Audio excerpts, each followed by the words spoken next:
Dear students, today I am going to revise the second chapter of Flamingo, that is Lost Spring. This chapter has already been explained to you by the principal, and now I am going to revise it. First of all, I would like to tell you the meaning of the lost spring. Now, spring season is considered the best season of the year, and so is the childhood of a person. That is the best part of the life. जिंदगी का सबसे बड़ा, सबसे अहम जो part है वो होता है childhood. And you see, children, they are the wealth of the nation. They are the wealth of the country.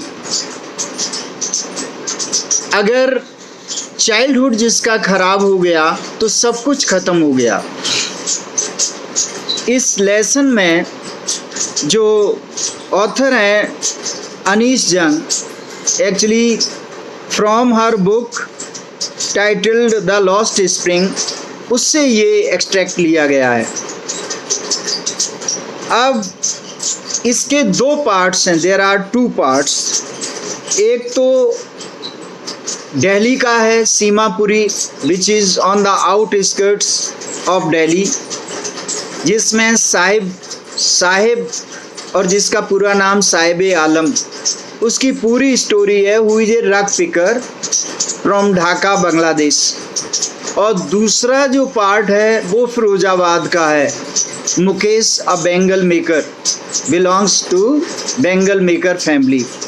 तो आज जो है, today I will discuss about the first part, that is about Sahib.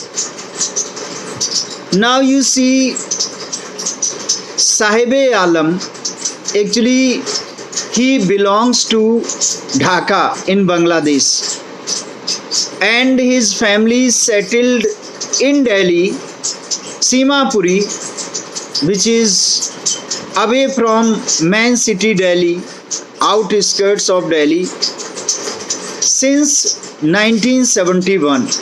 तब से वो लोग वहाँ आ गए. सीमापुरी क्या था? That was a very deserted area. और यहाँ उस समय जितने भी ये माइग्रेंट्स हुए, those who were poverty stricken, वो सब वहाँ सेटल्ड हो गए. अब वहाँ पोजीशन क्या है? न तो सीवेज है, न ड्रेनेज है, न पोर्टेबल वाटर है, और न वहाँ पर कोई रोड्स हैं, न बाथरूम्स हैं. दे हैव मड वॉल्स, मिट्टी की बनी हुई दीवारें हैं. On them they have put on tin और this water proof polythene, just which works like roof. So you can understand that Seemapuri area where these rug pickers are living, that is most unhygienic, full of filth, dirt, insects, and it is a very unhealthy area. और इसमें सभी ज़्यादातर जो है, they are the rug pickers. जो देखा होगा, रग पिकर्स का काम होता है मॉर्निंग में एक हल्का सा बैग, पॉलीथिन बैग लेके निकलते हैं, and they are searching some currency notes, gold coins, silver coins और some other valuable things from the garbage में ढूंढते हैं. और इस तरह से दोपहर होने से पहले they go their home. So they are the master of their own work. उनका ये है, कुछ 2 घंटे के लिए आ जाएं, 3 घंटे भी ढूंढते हैं गार्बेज में कुछ वैल्यूएबल थिंग्स को, पैसा है या और कोई चीज़ है. उसको कलेक्ट करते रहते हैं. And that is the way of their survival. They are living in the tents or in the muddy houses, and these houses do not have any kind of facility. इन लोगों को सिर्फ इतना गवर्नमेंट ने किया, our politicians, they issued them ration cards. अब ration card से क्या है कि they can vote during the election time, and moreover they can also collect the ration, free ration, or you can say ration on discount from the government shops, which is meant for the poor people.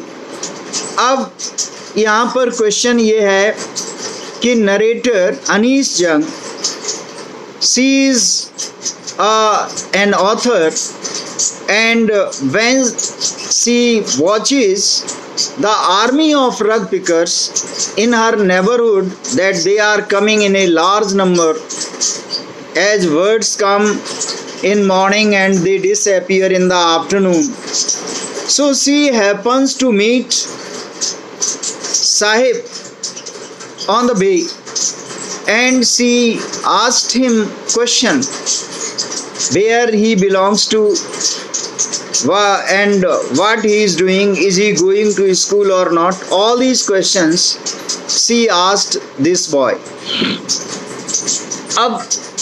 Now when she first meets him, he tells that there is no any school in his neighborhood, and therefore he is not going to school. तो वो उससे promise करती है, वो बताती है, उसको मजाक में कहती है कि if I built a school, then would you like to join it? If she opens any school, then would he like to join it? ये पूछती है. तो he becomes very happy. वो कहता है certainly he would like to join, he would like to go in that very school. लेकिन उसको ये नहीं मालूम कि स्कूल क्या इतनी जल्दी और बातों से बन जाता है. It takes a lot of planning, lot of efforts, lot of money, then only a school can be built.